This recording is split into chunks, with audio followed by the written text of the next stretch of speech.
Life laughed at my spreadsheet, and honestly, I think it was right. See, I had this plan. I called it I was going to participate in the Great Lock-In for the rest of this year. So I was going to sit down, work on my goals, and crush every single one of them by December 31st. On paper, the plan was flawless, but then life reminded me that it really didn't care about my plans or my spreadsheets. Last week was rough. Last week marked 5 years since my dad's passing. So I lost my dad to COVID. I lost my dad. I lost two of my uncles. One of them, I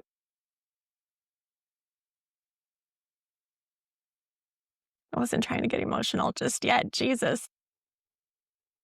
I lost my grandmother, two uncles, and my dad to COVID within the span of about 5.5 to 6 weeks. And so to say that last Monday, September 15th, was a little bit rough to me. Yeah, a little bit rough is a bit of an understatement. And grief, well, it hit me a little bit harder than I had anticipated. I found myself in bed, unable to move. I could not function. I'm usually the person who shows up and keeps it moving no matter what. But that day, I couldn't. But I think that that's also why I'm here with you today. Because being a chingona doesn't mean being perfect.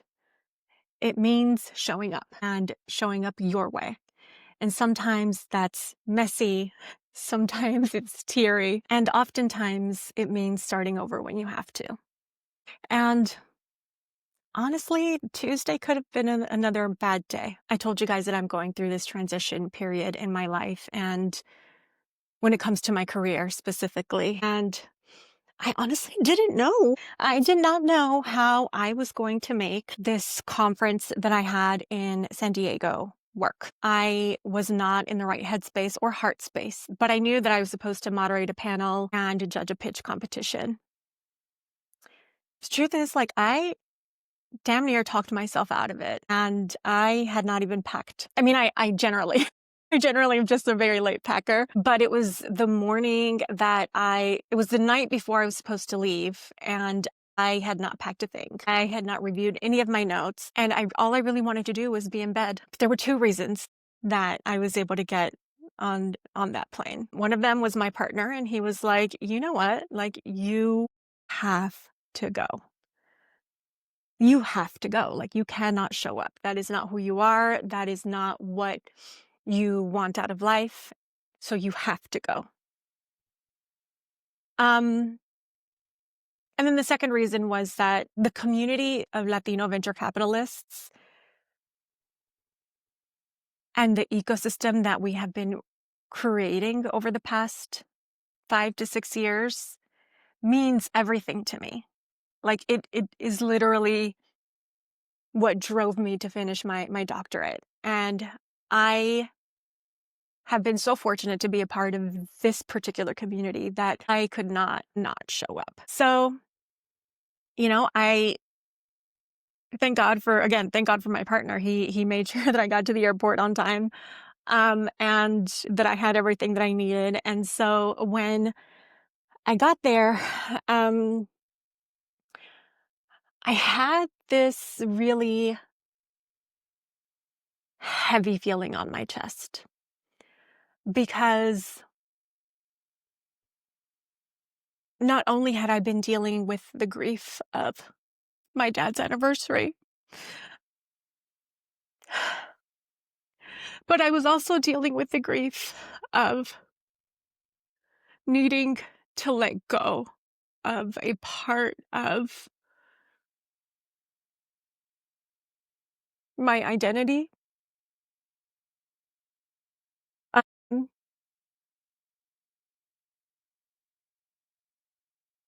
I needed to let it go, and it wasn't. I felt very much like I was forced to do it before I was ready to do it. And so when I landed in San Diego, I had all of these pent up emotions. Luckily, I had already scheduled some time to, like, I literally knew that I was arriving into San Diego one day early. Why? Because my dissertation advisor lives in San Diego, and part of the work that I'm going to be doing is publishing. Like, I really want to work on publishing my dissertation. The second part was that I had made I had committed to a friend who I also consider my mentee that we would do lunch. But this mentee also happens to be part of the community that I have been working very closely with over the last few years. I knew that, like, I knew that I would feel some kind of way once I arrived, but I was so glad that I had that buffer day before actually having to be in front of the broader community. So, number one, thank God for good friends because she took me out to lunch and got me some cocktails before she even knew sort of how I was feeling, number one. And then number two, thank God for my advisor because she is amazing. And she was like, just come to my house. Well, she's French. So she was like, just come to my house. We'll drink wine. We will drink wine and we will just have appetizers and let's just hang out. Neither one of them, again, knew sort of the transition that I know that I have to make over the next couple of months. And so it was so helpful to be able to release all of that grief ahead of being in front of broader audiences who, despite the fact that they know me very well, they do not. Oh, no. I mean, a lot of people know me on a very personal level just because I'm that person, but a lot of people don't know what I'm struggling with. And so I was really glad that I had that outlet to, number one, think about to be able to release all of that grief, but number two, really start strategizing about how I move forward. And so it was very, I couldn't have predicted that I would need to do this, but actually like showing up and being there and having to face the reality of the changes that I'm going with is probably like the most chingona thing that I've done in quite some time. And honestly, like sometimes being strong, being strong is really allowing yourself to let somebody else push you when you know that you can't do it yourself. I guess I should also say that I know that I'm super fortunate to work in an ecosystem where folks really do just want to see you succeed, right? Like we all do just want to rise together. Before heading out to the conference, I called my external advisor, who is a very influential community member, particularly in the venture capital ecosystem. And I told him, number one, hey, I know that when you invited me to come speak at this conference, we're thinking about, you wanted me to come under the guise that that I run this organization. But I want you to know that I'm starting to transition out of that role and I'm exploring new opportunities. And I wanted you to be the first person that I called, or one of the first few people that I called, because number one, I value your opinion. Number two, I understand that this is a conference that you put together under this, or this is a track in the conference that you put together under this particular guise. And I just want to make sure that you still feel that I am still the right person for this particular job. Um, and it was so refreshing to hear him say, number one, I'm excited for you. Number two, there are so many possibilities for you now. Number three, yes, we absolutely love the organization, but we love you. And you have been such an influential voice in the ecosystem that, yes, I do still believe that you are the right person to do this job. And that just meant so much to me. And it was so reassuring. When I thought about what I wanted to convey during this particular podcast episode, I wanted to share how I am thinking about my transition. And I guess the point that I have been, as I've been, the point that I've been trying to, as I've been taking you along this journey over the last week or so, is that you really need to tap in to your network. You need to lean in to your network. And I think that as Latinos, we really don't talk about mentorship enough. And we need to really have people that you can be completely honest with and say, hey, X, Y, and Z is happening. This is how I'm feeling. I'm feeling exhausted. I'm feeling sad. Somebody that will listen to you and then will say, you know what? I've been there before. You need to do X, Y, and Z. And let's figure out how we move this shit forward together. So, as I've been having conversations with people within my community, I have been allowed to vent. But I've also been having conversations that sort of pivot me towards solutions. Support systems matter. And we have to remember that we don't have to carry all of this alone. And sometimes the most chingona thing that you can do is admit when you need help. And over the last couple of weeks, and probably the next few weeks, I will need help. And I'm just leveraging my network to be able to do that. And then I think the beauty of still showing up, even when you don't want to, is that number one, obviously you can talk to the people that you're close to. Number two, you can hug people you haven't seen in years. You can reconnect with people that you haven't seen in a while. You can think about, like, how is the community feeling? What is the next thing on the horizon? And how can I use the current platform that I have built?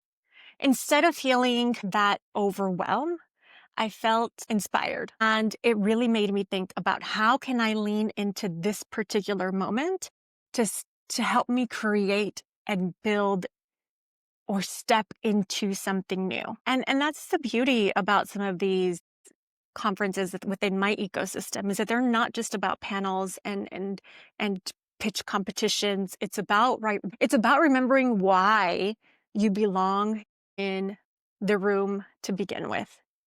And so for me, making sure that I showed up, well, thank God to my partner who made sure that I showed up, it helped me reignite something that I had been missing, which was vision for my mission. So yeah, I mean, sometimes we don't go to the conference for the agenda, which by the way, I will say, avance próximo, fantastic. Chef's kiss. You guys did a great job for the first time out of the gate. But yeah, you don't go to the conference for the agenda. You go to the conference because your spirit needs to remember why you're in the room. So actually while I was on the ground in San Diego, I was reminded about the frameworks that I used when I was trying to figure out what I was going to be super passionate about during my doctorate. And it was a framework that was actually introduced to us during the course of that program. And it's called the Ikigai framework, right? And for me, it's been super helpful in helping me find alignment. Now, if you've never heard of Ikigai, it is a Japanese concept that means reason for being. So it helps you sort of figure out what is your reason for being. Think of it like a sweet spot where your passion meets your purpose and where what you do lights up and serves the world, right? Now, remember, because we still have to make money doing this, right? So let me walk you through them. Let me walk you. So again, the Ikigai has 4 circles and I'll walk you through them. So the first one is what you love. What is the stuff that makes you come alive? Number 2, what are you good at? What are your skills and your strengths and your gifts? Like what is that thing that you are good at that nobody else is quite as good at as you? What's something that the world needs? So, what are the gaps and the problems and the impacts that you can make? Not necessarily through the lens of the previous two circles, but like, what are the things that you think that you can do given your previous experience and what you're good at, sorry. Uh, and then what can you be paid for, right? Because let's be real, passion doesn't pay the bills unless you can sustain it. So when all four of those circles overlap, that's your Ikigai. That is your purpose. But here's the kicker. When some of them overlap, but not all of them do, that's where frustration lives. Yeah. I mean, and then when you think about passion, like passion without pay, that's going to lead to burnout. Talent without something that you love, that's going to lead to some sort of emptiness. And work without meaning, that can lead to misalignment.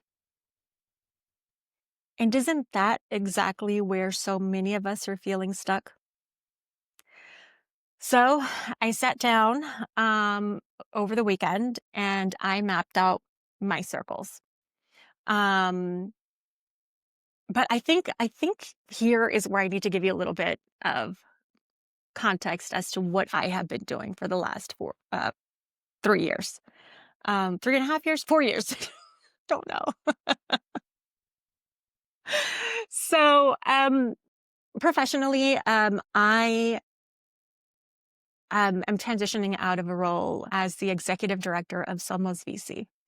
Somos VC is the premier network for Latino and Latina venture capital investors. The goal of the organization, or the mission of the organization, is to elevate and accelerate the number of Latinos in venture capital. Now, within that space, we're thinking specifically of investors.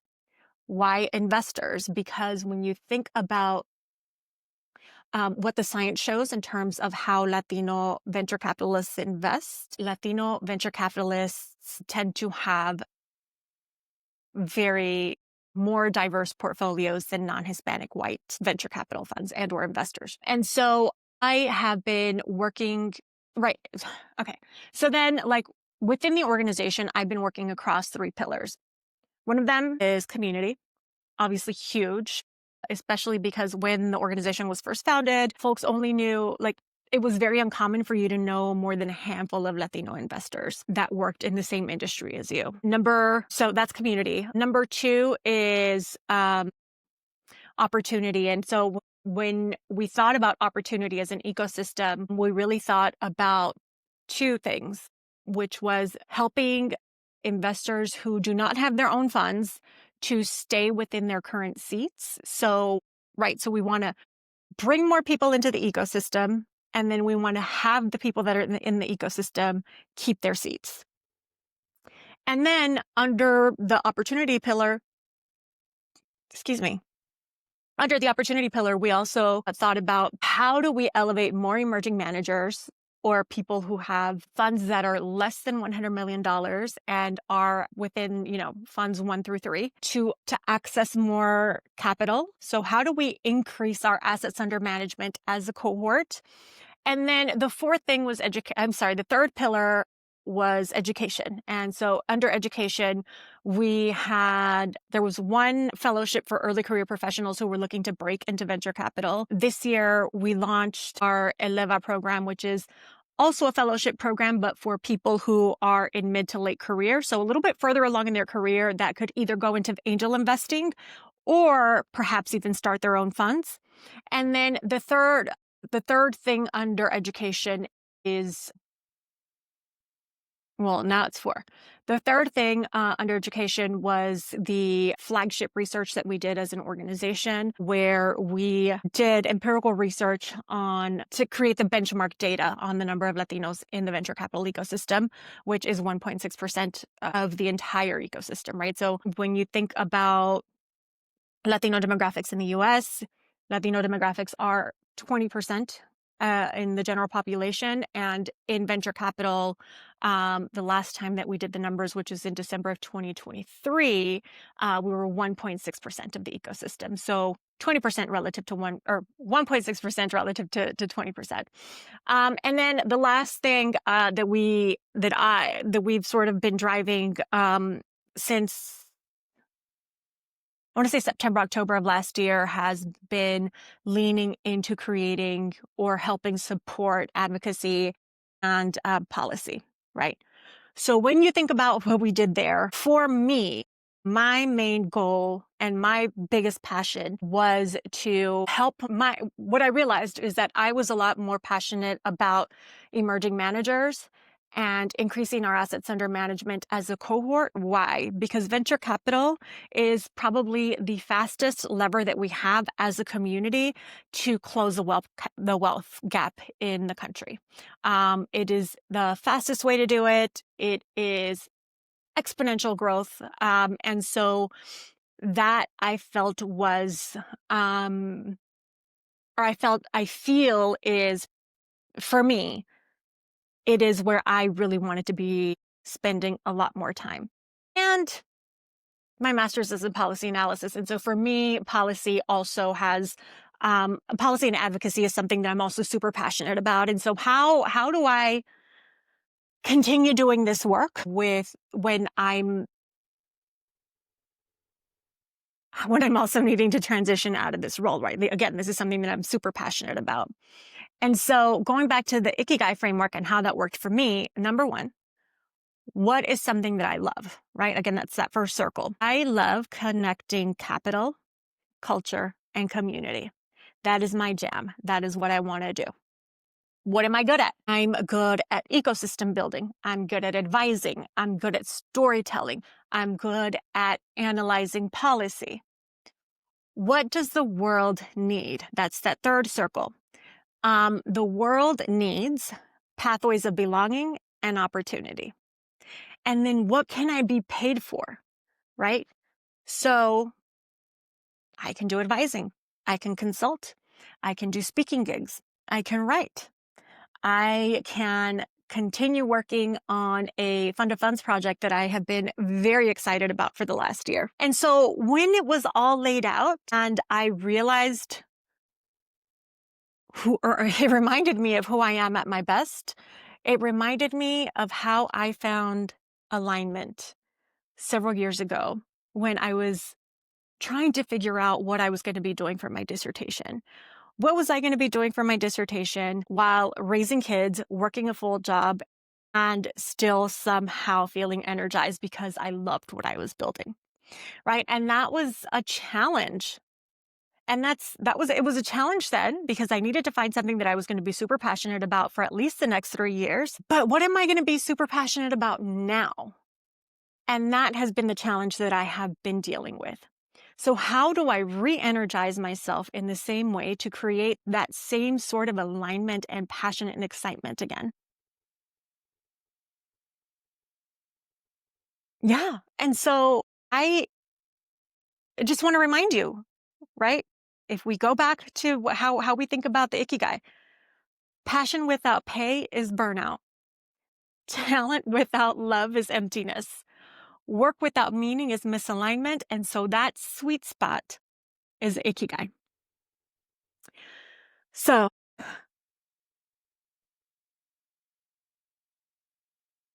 here I am, nervous, excited, hopeful for what's next in my life.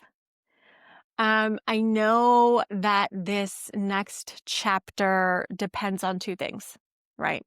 So I need to be casting a wide net and really continuing to have those conversations, but casting a wide net within um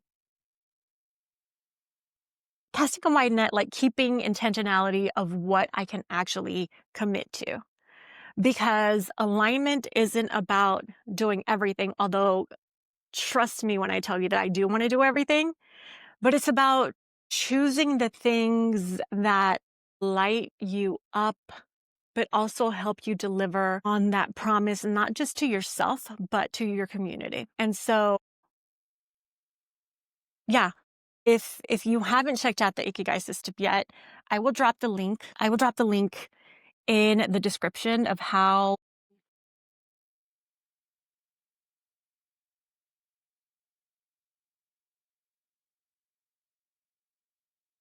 I will drop the link in the description for you to check out how you can apply the Ikigai framework in your own life. If you are wanting to feel a little bit more inspired about what you want to be doing next or how you can find your own purpose using this framework, I just want to remind you that this podcast for me is is part of that. It's me keeping myself accountable and it's me inviting you to join me for that journey. If you have ever had to start over, ever at all, but especially if you're a woman in your early 40s, if you've ever had life throw wrenches in your plan and you've had to start over, then this podcast is for you. Then this podcast is for you.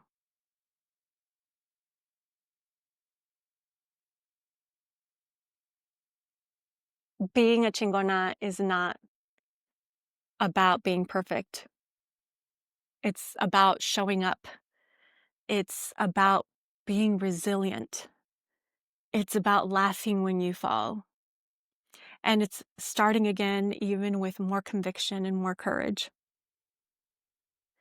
So, welcome again to Masca Chingona. This is episode 1, and I'm so, so, so glad that you're here with me. Yeah, if you have any questions or any suggestions, feel free to reach out. Feel free to reach out. I am here, and this is a journey that I hope that we can take together. And this is about creating sort of another tentacle of that community that I'm hoping to create. And I'm just so thankful. If you've made it this far, I'm so thankful that you're here.